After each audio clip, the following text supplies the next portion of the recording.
No matter if you've been a driver for 2 years or 20 of them, driving 250-300 kilometers an hour is an experience you just can't experience in real life without facing some serious consequences. Of course, except if you live in Germany or are rich enough to not care. And that precisely is the promise that Logitech gives with its G920 racing kit, that we will all experience how it is to drive a racing car and drive around on the legendary tracks of motorsport. But do they do it? Stick around to find out. I will be the first to say that I'm not a hardcore enthusiast on the segment of racing games and racing simulations, and I am quite inexperienced with the racing kits available on the market, and therefore you can't expect me to complain over the only 900-degree turning radius of the wheel when another model has 1500 degrees of turn. Regardless, I have tried many of the games available and quite a nice selection of racing wheels, including the predecessor of the G920, the G27. However we look at it, a racing seat is a big investment. The model that we are testing today is set at around 399 euros with an included gearbox.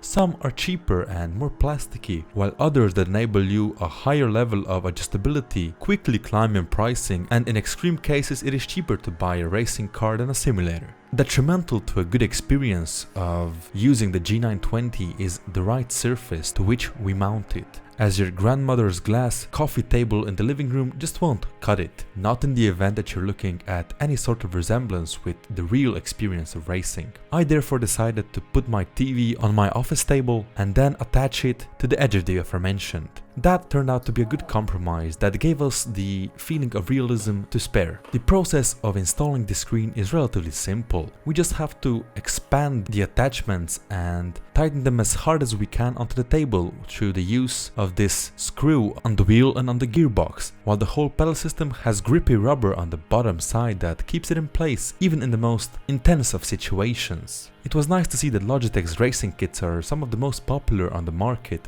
and their support in games is unobvious. Additionally, there is also many guides to find on the internet to how to set up the kit for maximum efficiency and realism. Once we set up the kit to our chosen piece of furniture, we have to deal with some time of frustration and despair, as our times will be substantially slower when before that we achieved on the keyboard or on the controller. Partially it's because of a large number of settings that have to be precisely adjusted to our preferences, from the braking sensitivity curve to the resistance of the wheel turn.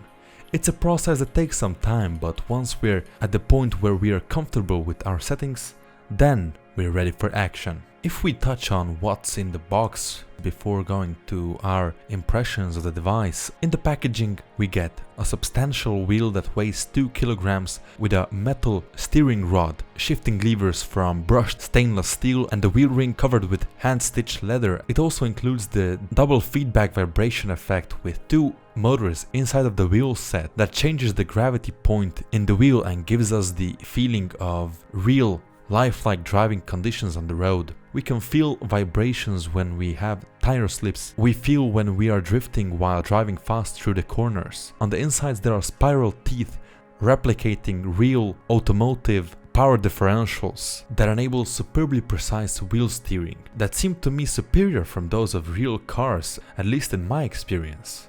Meanwhile, the pedals weigh over 3 kilograms, and that is not surprising at all, as they are completely made of cold-rolled steel while the construction is from hard plastic. The pedals replicate real race cars that have incredibly intricate braking systems with a non-linear braking pedal. For true enthusiasts, a clutch is also included that enables a first-grade car driving experience similar to those that we have in Europe, so stick shifts if you will. Speaking of gearboxes, separate from the main kit is a 6-speed gear lever that's made, as is the rest of the G920, from metal and leather that gives us the feeling that we are sitting in a luxury racing car, not in our living room. And that is the correct feeling to have, as we wanna be just that tiny little bit more involved in the game.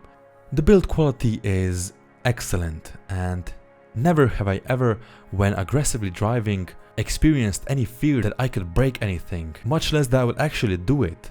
Of course, we can find racing kits of higher quality that can be fitted out with actual footsteps or wheels from formulas or racing cars, and if you're looking for these, I truly don't know why you're looking at this review.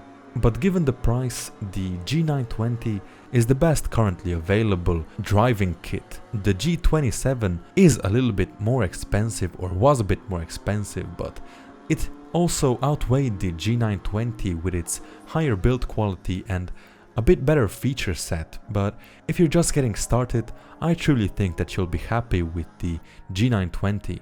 Thanks for watching this review on Discharge Networks. Don't forget to comment and subscribe to see more videos like this in the future.